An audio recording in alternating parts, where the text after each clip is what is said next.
Okay, I'm back. So as you can see, we're pretty far down the outcrop right now.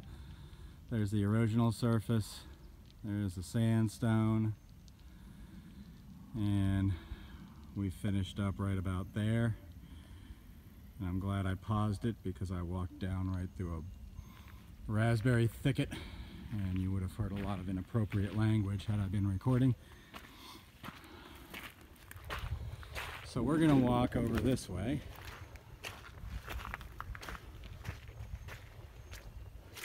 And look at some things that occur over here.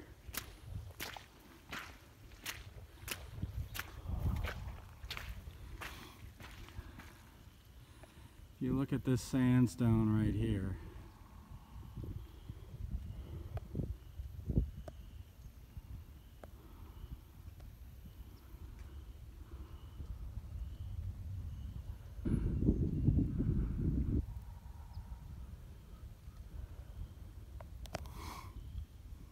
you can see again in the shaded area, sorry about that, there are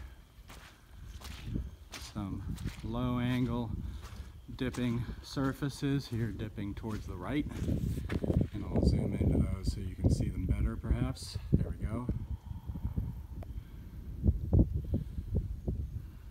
See that? Right there. Those are some large scale cross beds sitting above the sandstone, within the sandstone and above that carbonaceous shale we just identified earlier. I'll show you another instance of those in a second.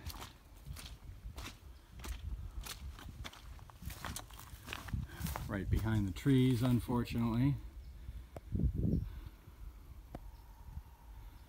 But right here, you can see some surfaces dipping off to the left.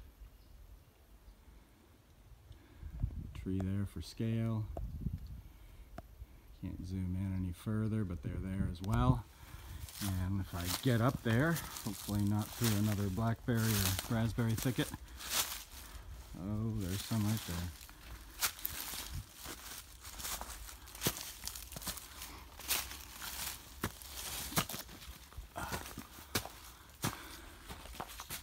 Now you can see them a lot more clearly.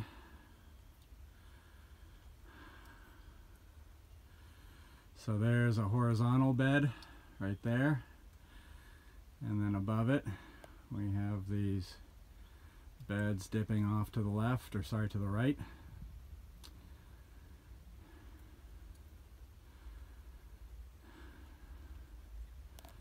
Nothing for scale here, I'm sorry about that, but these are about a half a meter high.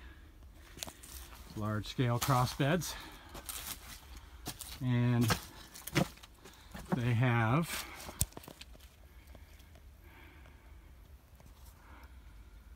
tangential forceps, meaning they dip in to become parallel with the underlying bed.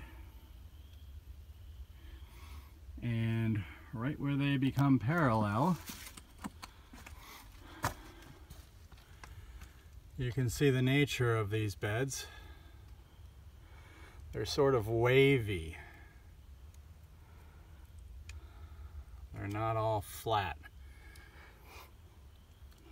And they're wavy because right at the base of these cross beds, the sand is rippled. So you can make out some ripples in here. And each one of those ripples is draped with a thin layer of mud. And you can see the mud pretty well in here.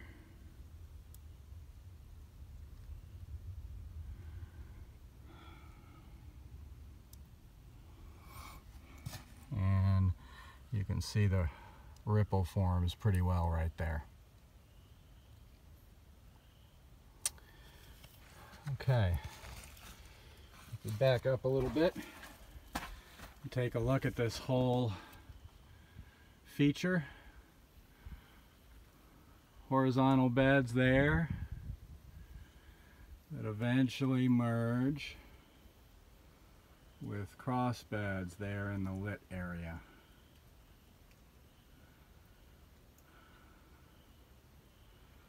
You can see how those cross beds are tilted a little bit to the right.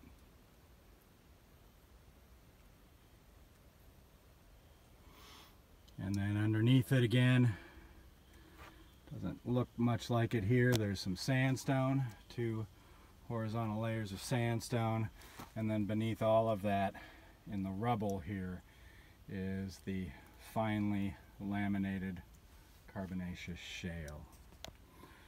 Okay, I'm going to pause here again and back out a little bit more, and I'll come back to you in a second.